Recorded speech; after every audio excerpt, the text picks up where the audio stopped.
m'appelle Lucien et je suis producteur artistique. J'aime les artistes, je travaille avec eux depuis 25 ans. J'aime les soutenir, j'aime les accompagner dans leur travail, dans leurs projets, dans leurs certitudes et incertitudes. Pour l'instant, c'est le bâtiment dans lequel on se trouve qui est plutôt la source d'inspiration des artistes. C'est une ancienne usine qui a été créée à la fin de la Seconde Guerre mondiale par un aviateur d'origine grecque qui s'appelait Georges Zorbas et qui en avait fait une usine de bijoux, fantaisie, de ceintures qui marchait très très bien.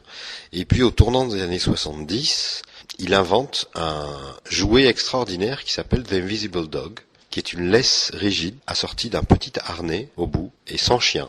Et donc on se promenait avec cette laisse dans les rues, il n'y avait pas de chien, c'était un chien invisible, un chien imaginaire. Ce jouet a un succès phénoménal aux États-Unis. Aux alentours de 2000, je crois 2000 ou 2002, Georges Zorbas décède et l'usine s'arrête.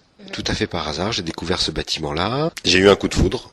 Donc j'ai demandé un rendez-vous avec le propriétaire qui a accepté de me rencontrer. En 3 jours, je lui ai proposé un projet. Et le projet final, c'est de faire un bâtiment de 3-4 étages, uniquement dédié aux arts, au spectacle.